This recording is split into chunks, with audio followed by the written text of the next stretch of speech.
to all of you, my brothers and sisters in Christ, and to all of the greater Bethlehem family. I want to say this morning that you made my heart glad on yesterday. The members surprised me, got together, and they had a parade to come by the church to celebrate the First Lady and the pastor's 22nd anniversary. Just made my heart glad. I'm still on heaven's cloud. And so I just want to say I appreciate all of the love that was shown to us on yesterday, me and the First Lady, and we love all of you.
Just want to thank everybody for the celebration and the surprise. Thank you. 22 years.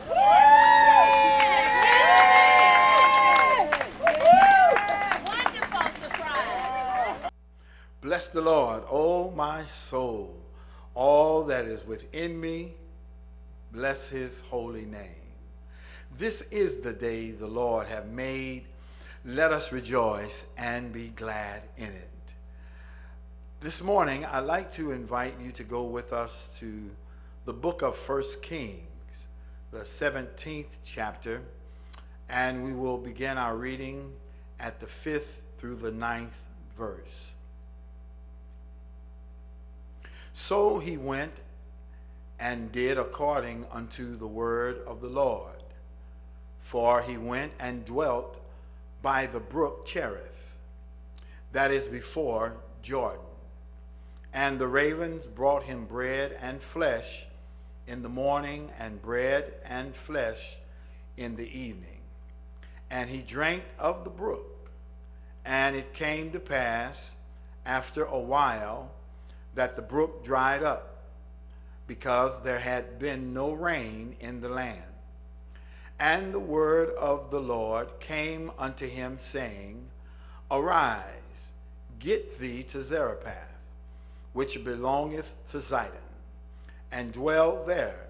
Behold, I have commanded a widow woman there to sustain thee.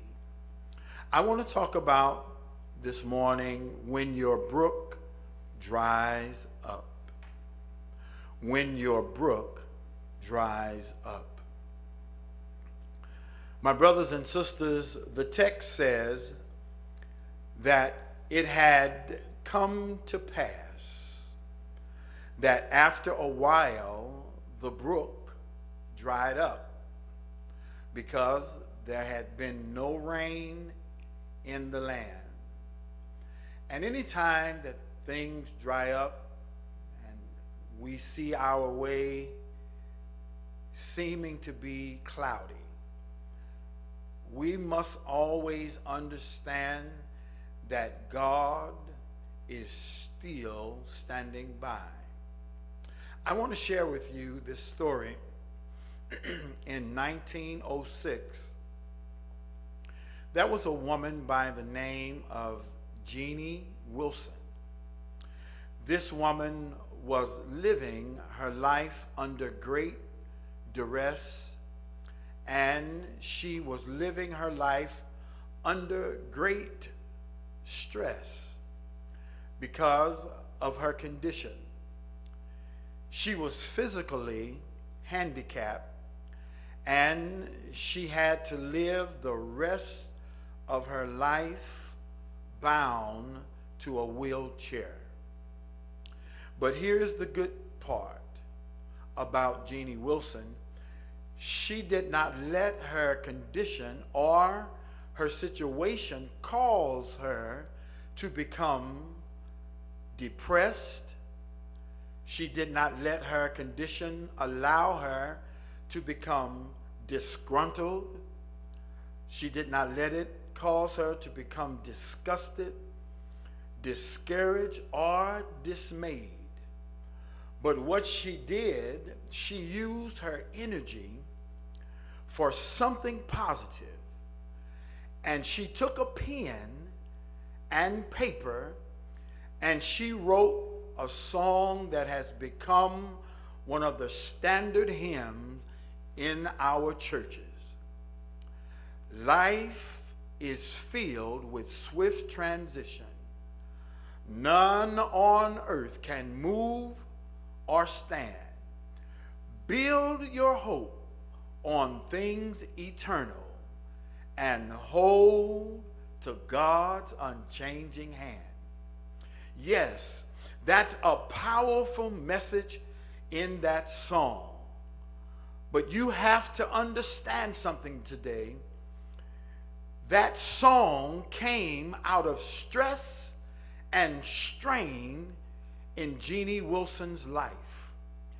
And brothers and sisters, there are some times in life when all of us go through some stressful situations.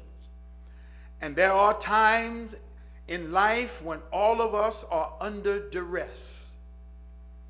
We have difficulties and we have tragic situations going on in our lives. But it is then that you learn you are made of much more. This woman, she took a negative situation, she took negative energy and turned it into positivity. And as a result of allowing God to use her under duress and stress, something good came out of a stressful situation. I want to share something with you this morning about life. And that is, in life, there are shifts that must be made.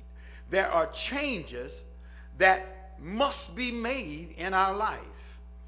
And all of us have to deal with the shifting of seasons in our life.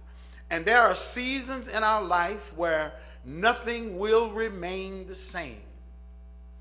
Even with this pandemic that caught all of us by surprise, we cannot comprehend or understand what the future will be or what it will be like. Shifts are inevitable in our life, and if you can and if you will embrace the shifts in your life, it is then that God is able to get something out of you. God is able to work something in your life that you did not even know you were capable of, that you did not even realize that it was on the inside of you. It is imperative, brothers and sisters, and it is important that we learn how to embrace the shifts in life and the many different seasons in our lives and see what God is trying to do in our life. The problem sometimes with shifts in our life is that people that we are connected to at the time have difficulty in shifting along with us. And because they have difficulty shifting along with you, sometimes they can cause you to miss what God has for you. And sometimes you have to let go of some things and some people who may be hindering you from your blessing. Oh, yes.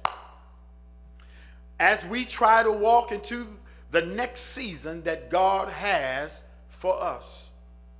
And so we must hold on to God's unchanging hand, and then we must build our hopes on things that are eternal, not things in the earth, because everything in the earth is going to pass away. Heaven and earth shall pass away, but the word of God shall stand forever. Sometimes the winter season in your life, in your time to rest, is your time to rest. It may be your season to rest, because God has a season for everything. Oh yes, sometimes the winter season is your time to rest, because if your season is always in the summertime, some stuff is going to die. And there is something that you have to understand about our God. Our God is a God of reasons and seasons. Let me say that again. Our God is a God of reasons and seasons. In other words, sometimes he'll send you through or send you to a place for a reason. And other times he will send you to a place for a season. Yes. We're only going to be locked up for a season, as things have now begun to open up. And let me tell you where we can mess up. We can mess up when we get our reason mixed up with our season. Let me say that again. We can mess up when we get our reason mixed up with our season. Here it is. Sometimes in life, we do things and we make moves, but it is not our time. It is not our season. And we wonder why things are not working on our behalf. It may be because it is not your time to do what you want to do. Or in other words, it is not our season. But if we learn how to wait on God, yes, and trust God, there is always a blessing in waiting on God. This morning, the text that we are dealing with today is a text that shifts. And we know that it shifts because in verse 7 it says, and it came to pass. And you have to watch that phrase, and it came to pass, because it tells us that something is getting ready to shift.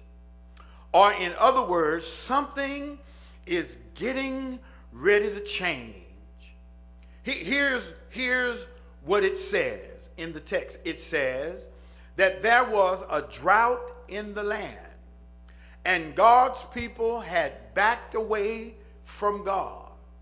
And they had been led into idolatry by a woman by the name of Jezebel. Jezebel married Ahab, who was the king of Israel.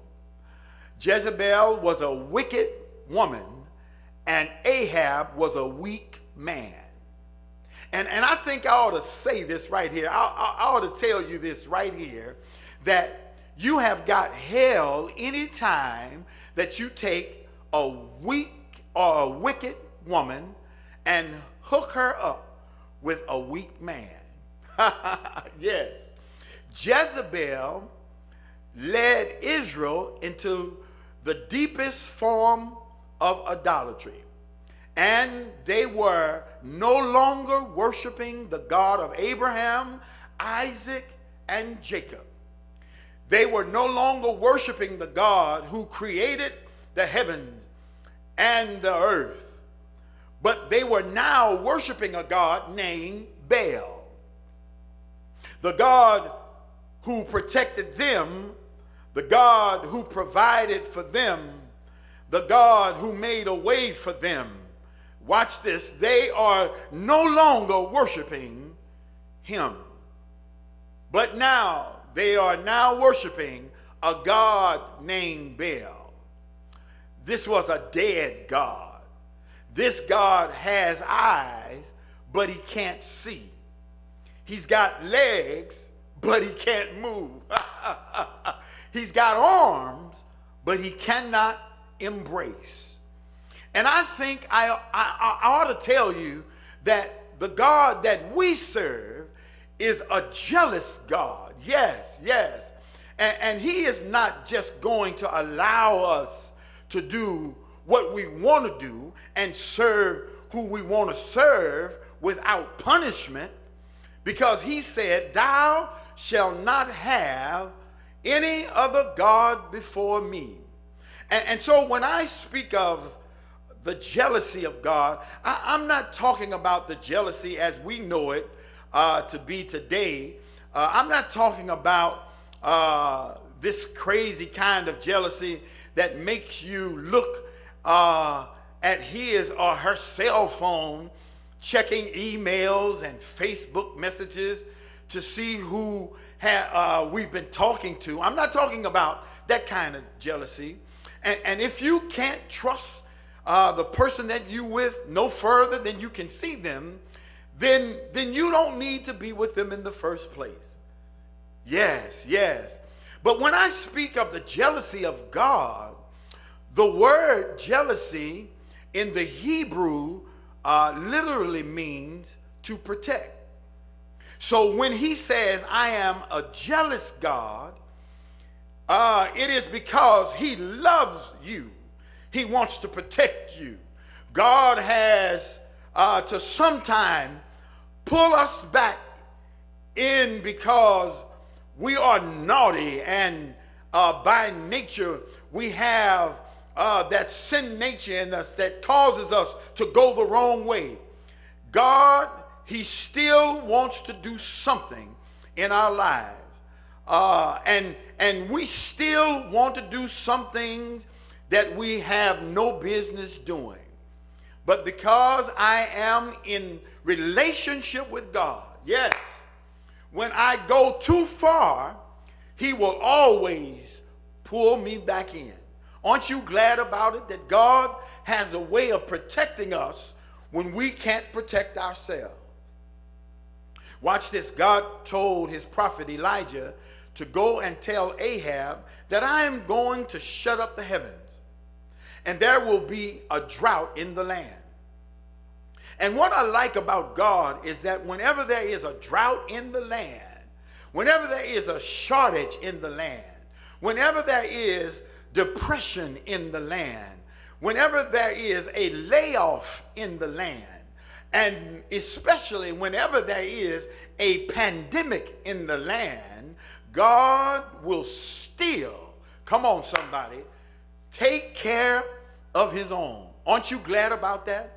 And so he told Elijah to go down to the brook, and although there will be a drought in the land, I am going to summon some birds to feed you. They are going to bring you bread and meat in the morning, and meat and bread in the evening.